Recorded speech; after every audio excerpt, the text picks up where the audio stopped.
Merci de votre attention, madame, monsieur. L'actualité ce soir est le Conseil des ministres de l'autorité du bassin de la Volta qui se réunit la semaine prochaine à Lomé. Les experts des 6 pays membres sont déjà sur place. La réunion préparatoire se penche depuis ce matin sur le plan du travail, le budget 2014-2015. Le statut particulier des enseignants en toile de fond d'une concertation cet après-midi à Lomé. La commission de rédaction de ces statuts a échangé sur l'état d'avancement des travaux avec les ministres en charge de l'enseignement. Nous aurons la précision tout à l'heure dans le courant de cette édition. Et puis la semaine du cinéma germano-togolais, c'est bien parti depuis hier. Une semaine pour valoriser le cinéma, le brassage culturel entre le Togo et l'Allemagne. Voilà, madame, monsieur, le sommaire de cette édition. Bienvenue. Voici le journal.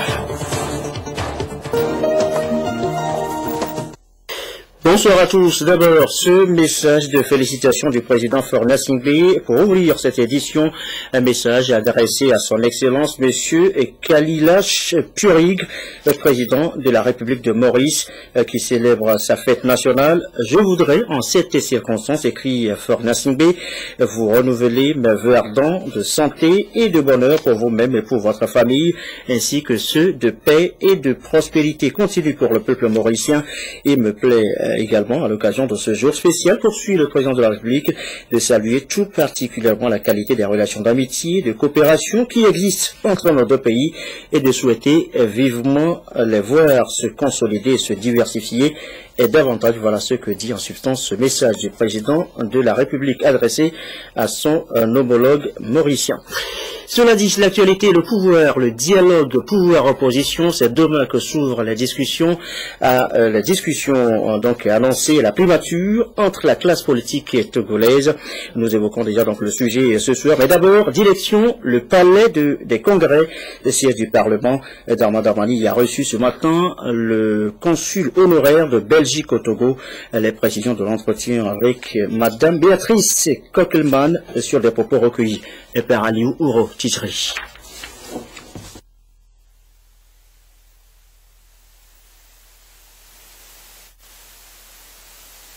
J'ai eu donc l'honneur de rencontrer le président de l'Assemblée nationale. L'objet de ma visite était de lui transmettre 2 lettres, une lettre conjointe émanant du président de la Chambre des représentants belges et de la présidente du Sénat belge, donc le Parlement fédéral du Royaume de Belgique, et une deuxième émanant du groupe belge de l'Union interparlementaire. Ces 2 missives recommandaient la candidature belge au poste de secrétaire général à l'Union interparlementaire, que ce poste va être renouvelé très prochainement, le 20 mars prochain à Genève. Donc j'ai eu l'honneur et le plaisir de transmettre ces courriers au président de l'Assemblée nationale, son Excellence M. Dramani, qui se rend donc à Genève très prochainement et qui, dans le cadre de l'Assemblée statutaire, donc prendra part notamment à l'élection du secrétaire général. Les relations sont exemplaires entre la Belgique et le Togo, et notamment entre les institutions parlementaires belges et togolaises. La semaine prochaine s'ouvre à Lomé la réunion du Conseil des ministres du bassin de la Volta. Nous l'annoncions en titre tout à l'heure. Les 6 pays sont concernés, le Bénin, la Côte d'Ivoire, le Ghana, le Mali et bien sûr le Togo. Leurs experts sont déjà sur place pour s'accorder sur les documents de travail, le rapport d'activité 2013, les actions à entreprendre, entre autres. Charlotte Roussy. Préparatoire pour la prochaine réunion du Conseil des ministres de l'autorité du bassin de la Volta. Ici, à Lomé, les experts se concertent pour planifier les actions à entreprendre pour l'opérationnalité effective de l'autorité de cette institution conjointe. Il s'agit notamment, disons, d'examiner donc le rapport d'activité de l'autorité au cours des 2 dernières années. Je vais parler de 2012-2013. Et puis également donc d'examiner donc le projet de programme et de budget donc pour les activités 2014-2015 de l'autorité. Il y a aussi entre d'autres sujets qui seront débattus, notamment comment faire en sorte que on puisse donc doter l'institution donc des mécanismes de financement donc durables et autonomes.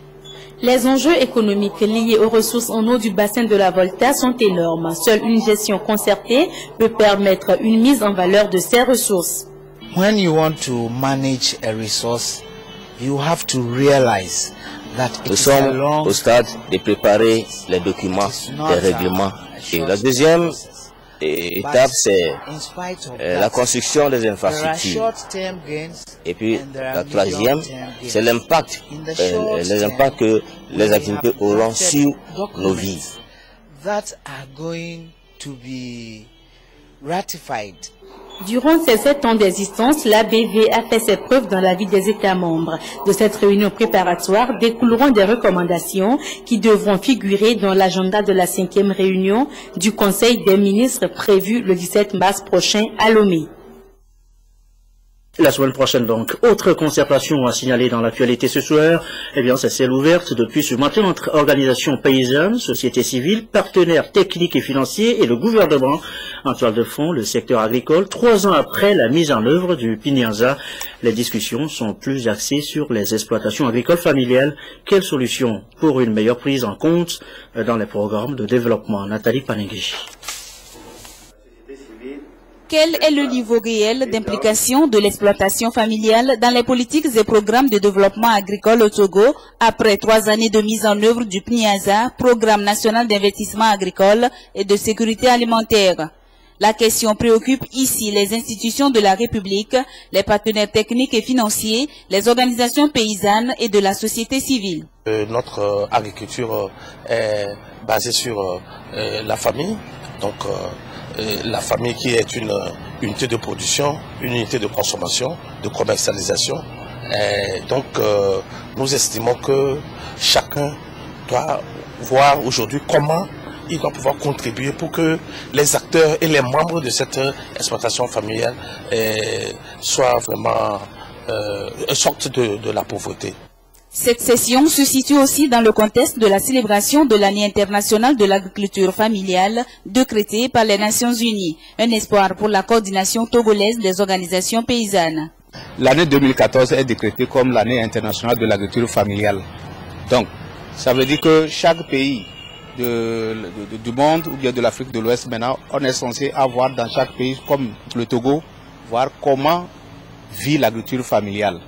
Vous prenez une famille qui a 2 enfants à nourrir ou bien à scolariser, qui n'arrive pas à joindre les 2 bouts, ça veut dire que nous ne sommes pas au niveau de... C'est-à-dire que l'agriculture familiale n'arrive pas à rapporter aux petits producteurs. Un rapport et une déclaration commune sont donc attendus de ces assises afin d'améliorer les conditions de vie des populations rurales.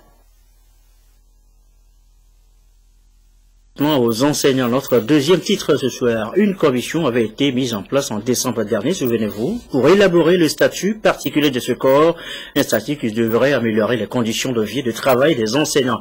Eh bien, cette commission a été reçue ce soir par les ministres en charge de l'enseignement. Voici les précisions avec Félix Simdacha. De leurs travaux va sortir le document relatif au statut particulier des enseignants. Ce document, qui va prendre en compte toutes les préoccupations du personnel de l'enseignement en vue de l'amélioration des conditions de vie et de travail, est en cours de rédaction depuis quelques mois déjà. Ils ont voulu savoir où est-ce que nous en sommes. Et donc ce point a été fait. Et je crois qu'il nous encourage à consacrer plus de temps à ce travail de manière que nous prenions en compte tous les secteurs et qu'il n'y ait pas au finish des gens laissés au carreau. Il y a du retard certes, mais des dispositions sont prévues pour l'avancement des travaux.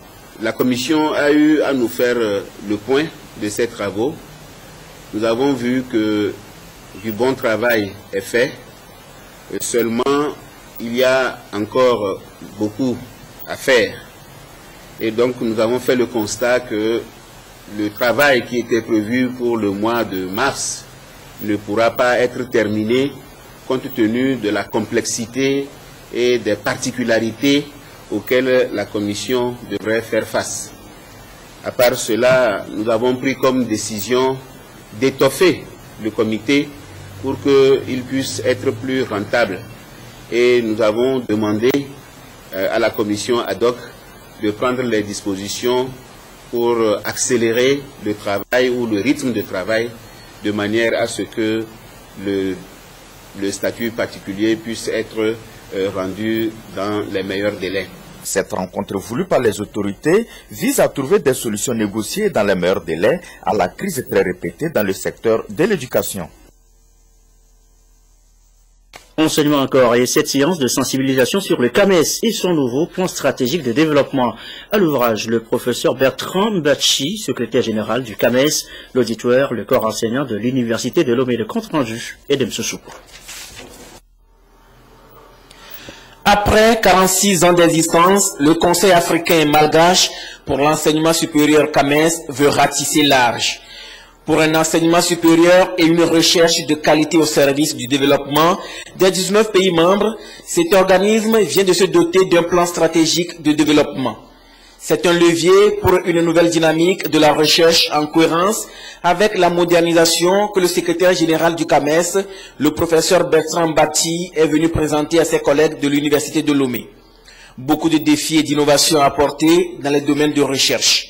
L'homme est la principale ressource de développement. Et tous les pays qui sont à l'heure actuelle développés ou en voie de l'être ou émergents l'ont été sur la base de ressources humaines de qualité, sur la base d'une recherche sur laquelle s'appuient les économies. C'est un plan articulé sur 7 axes. Il y a le code de déontologie et d'éthique.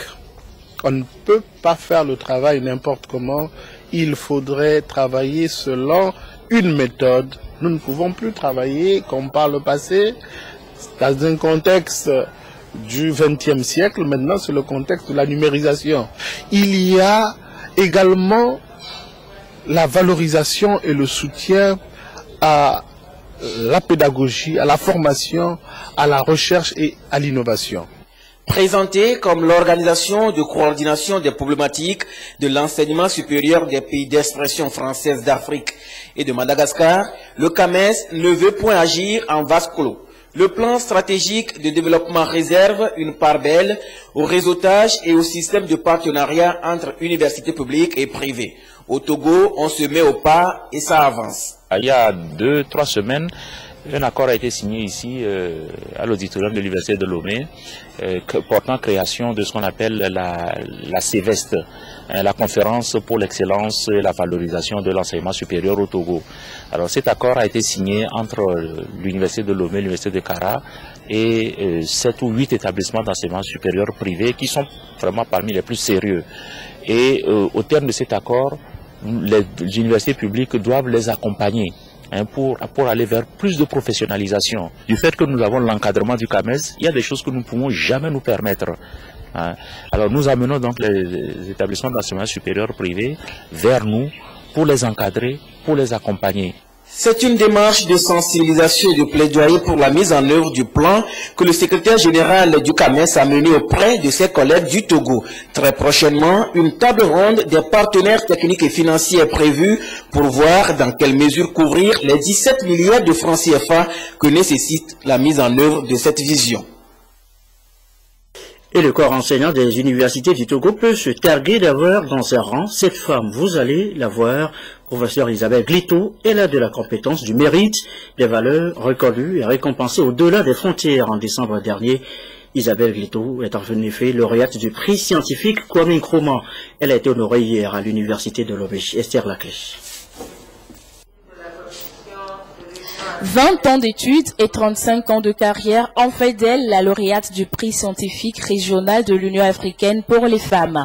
Madame Isabelle Glito a reçu le 9 décembre 2013 à Addis Abeba le prix Kwame Nkrumah. Le trophée célèbre ses mérites académiques et scientifiques. Elle exprime son satisfecit et veut redoubler d'efforts pour accroître l'effectif des femmes togolaises de la faculté des sciences des universités du Togo. J'ai fait des recherches pour aider les agriculteurs, pour aider les maraîchers à trouver quelques solutions pour la production de produits alimentaires qui ne soient plus aussi pollués, aussi dangereux pour les populations. Nous avons formé une trentaine d'étudiantes doctorantes et dont 15 vont soutenir leur thèse d'ici l'année prochaine. Cela signifie que la relève est assurée au plan féminin. Avec cette distinction, la lauréate fait honneur au pays, au ministère de l'Enseignement supérieur et aux universités togolaises. Venu célébrer ce prix, le ministre Broum Nico n'a pas tari d'éloges à son égard. C'est une prouesse et un sens du sacrifice extraordinaire. Nous avons connu dans cette université des professeurs titulaires qui ont fait toute une carrière sans former un seul docteur, ce que je condamne fermement. Madame, vous êtes à féliciter pour cela. Félicitations méritées, le professeur Isabelle Glito a entre autres à son actif 80 articles publiés, une quinzaine de rapports scientifiques et des projets de recherche réalisés. Son engagement auprès des filles et des femmes est reconnu sur le plan international. Elle est experte dans l'éducation scientifique des jeunes filles et des femmes pour l'UNESCO et pour l'Association des universités africaines. Elle a entre autres créé à la faculté des sciences de l'Université de Lomé le Master international environnement, eau et santé qui réunit 5 pays de la sous-région, à savoir le Bénin, le Burkina Faso, la Côte d'Ivoire, le Niger et le Togo. Il est 20h16. Je vous l'annonçais en début de journal. Demain jeudi s'ouvre à Lomé, à la primature précisément, le dialogue pouvoir-opposition. Un rendez-vous très attendu, une semaine après la rencontre entre le chef de l'État et Jean-Pierre Fabre, le leader de l'ANC, et surtout à l'approche de la présidentielle de 2015. D'abord, on fait le point sur les différents dialogues déjà enregistrés entre les deux partis, pouvoir-opposition. Un rappel de Joseph Omégan. Le 5 mars dernier, la rencontre entre le chef de l'État, Faure Gnassingbé, et Jean-Pierre Fabre de l'Alliance nationale pour le changement a sonné une fois de plus un signal fort d'ouverture et de décrispation de la vie politique nationale. Un fait d'ailleurs salué par la communauté internationale, notamment l'Union européenne, la France, l'Allemagne, les États-Unis d'Amérique, le programme des Nations Unies pour le développement.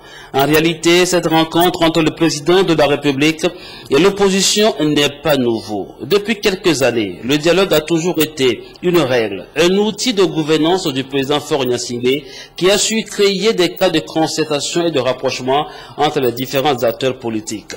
Du dialogue politique de 2006, en passant par le cadre permanent du dialogue de concertation, première formule et celui rénové, aux entretiens directs entre les responsables politiques, le président de la République est toujours resté dans sa vision d'associer tous les Togolais à la vie politique, économique et sociale du pays.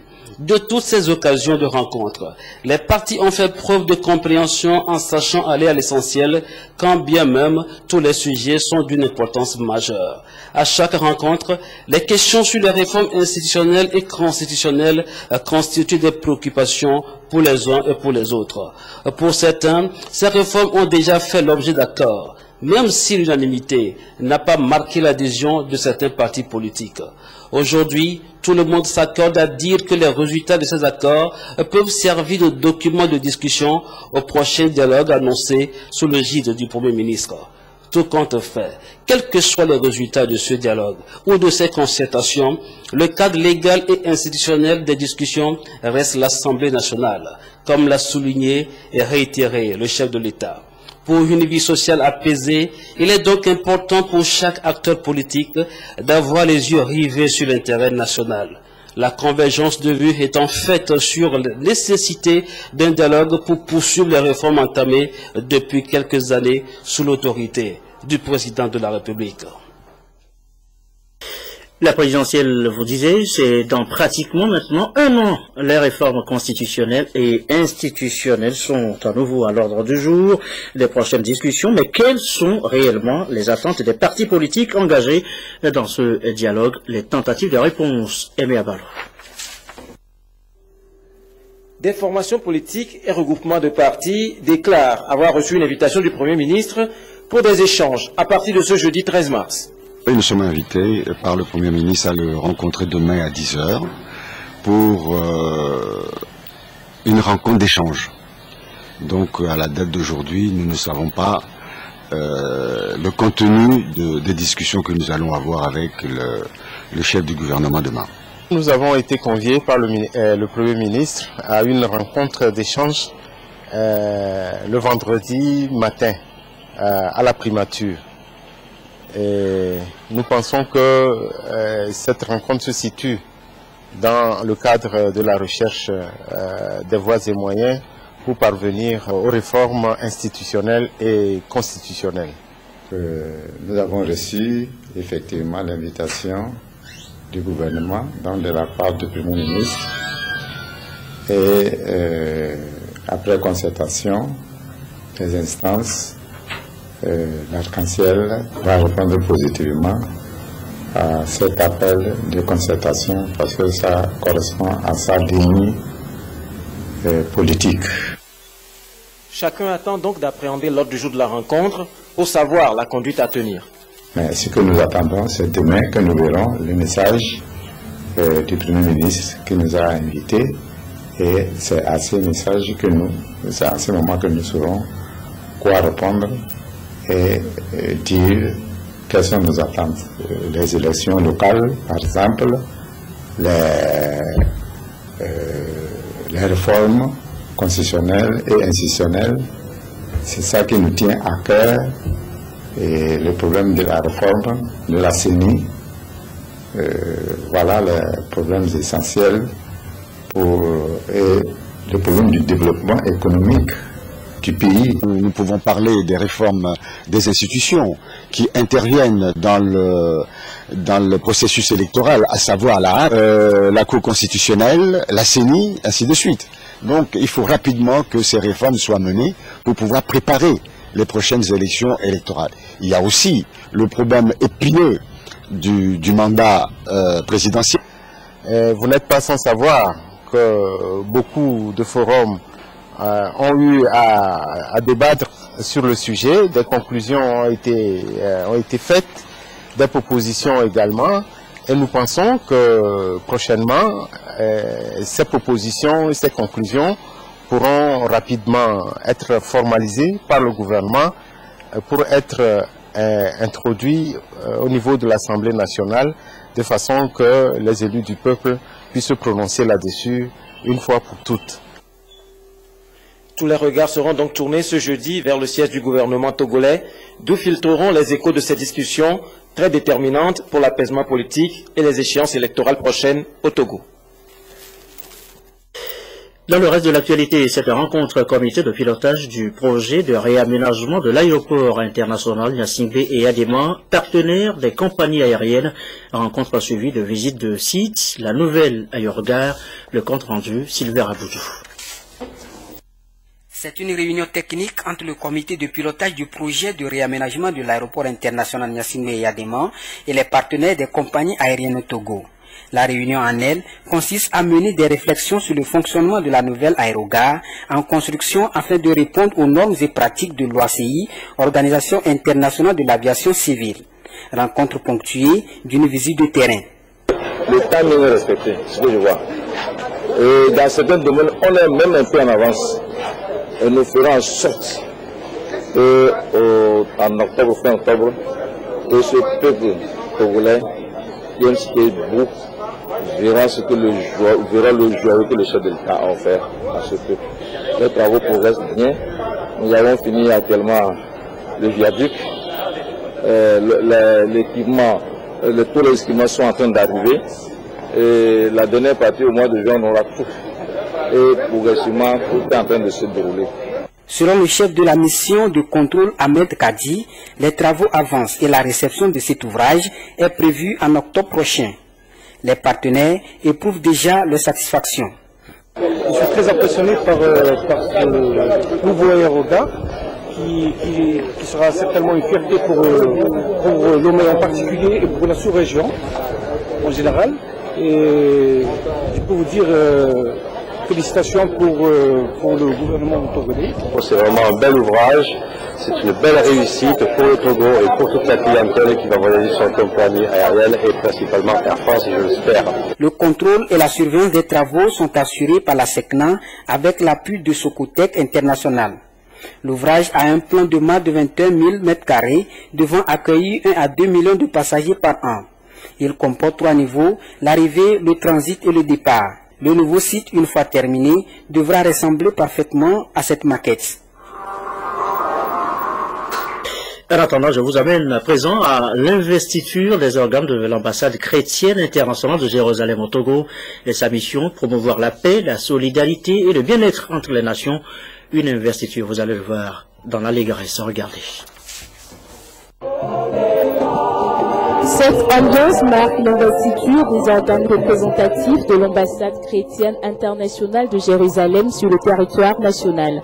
Une institution israélienne qui va accompagner le gouvernement dans la mise en œuvre des politiques de développement socio-économique au Togo. La branche du Togo connecte toute la nation togolaise à cette institution. Et cette institution, nous sommes chargés, premièrement, de soutenir Israël spirituellement comme physiquement, et tout le soutien que nous apportons à Israël, l'institution internationale aussi soutient en retour les nations. Par exemple, l'institution va soutenir aussi le Togo.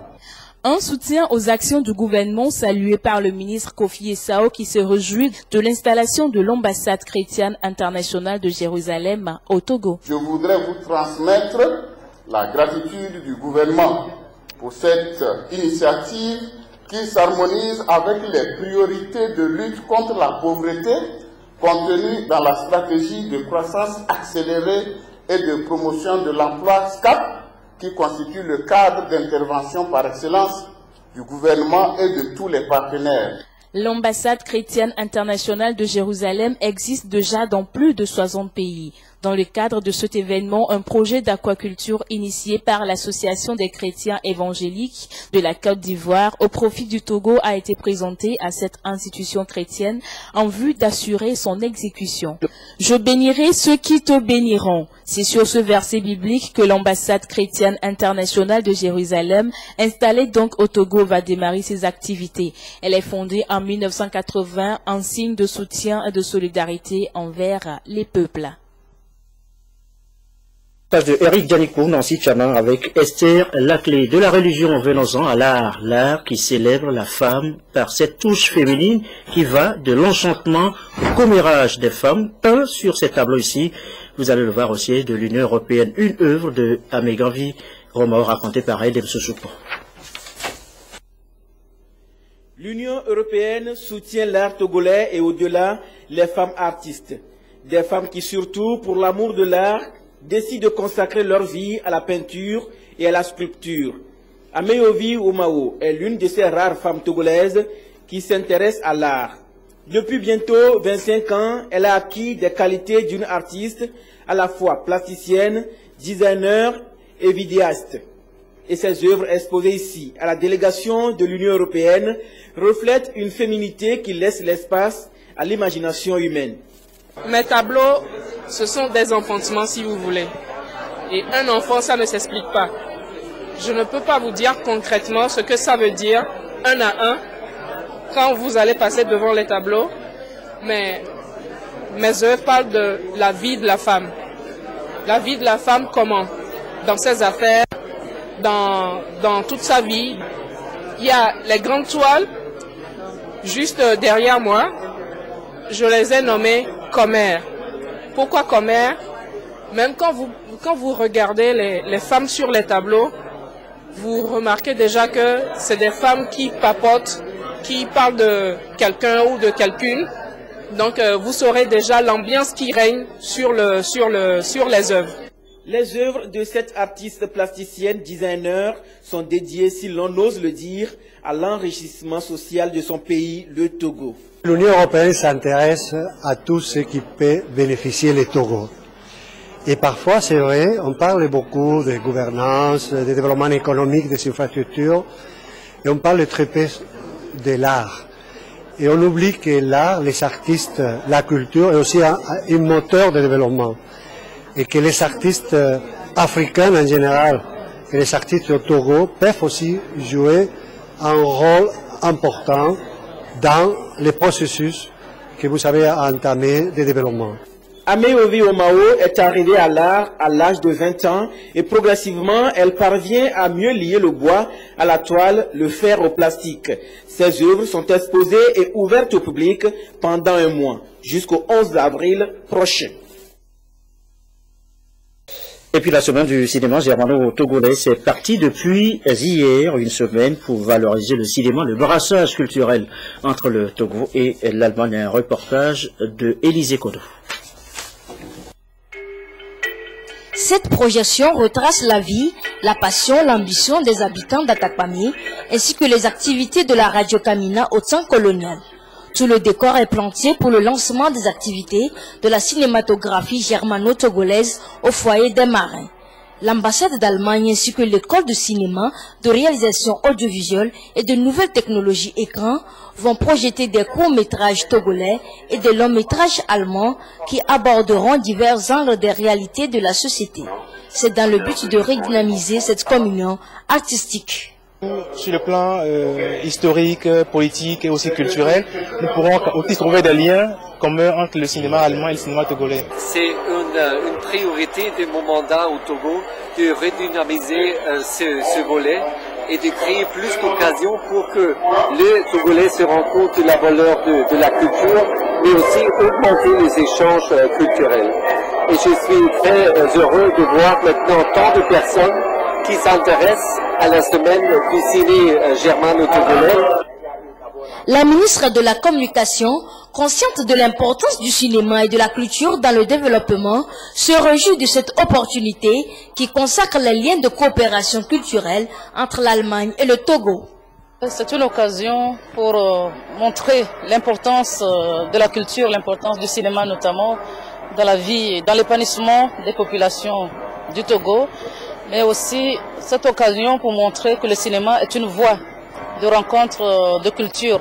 Et c'est pour moi l'occasion de réitérer la reconnaissance du gouvernement à l'Allemagne, à l'ambassade d'Allemagne, qui régulièrement est à nos côtés et nous montre sa volonté à nous aider à renforcer la coopération culturelle. Le cinéma favorise le brassage des cultures, des peuples et constitue un facteur déterminant pour la consolidation de la paix sociale. La projection se poursuit au foyer des marins chaque soir à 18 h jusqu'au 16 mars. Fin de cette édition du soir, on retiendra essentiellement l'ouverture demain du dialogue pouvoir-opposition sous la houlette du Premier ministre. Un dialogue qui devait déboucher sur des réformes politiques à un an pratiquement de la présidentielle. Voilà les images. Ce soir, dans le journal de l'économie, un seul thème, l'implantation de nouvelles banques privées et les impacts sur l'économie togolaise. Vous retrouverez tout à l'heure Mathias Touglou, les analystes économiques pour les éclairages aux environs de 21h30. La météo et les prévisions du soir, Cléo Sabine Poko dans un instant. Merci à vous qui nous suivez ce soir à Bruxelles, en Belgique, sur la télévision togolaise et comme d'habitude, toujours fidèlement. Excellente fin de soirée chez vous.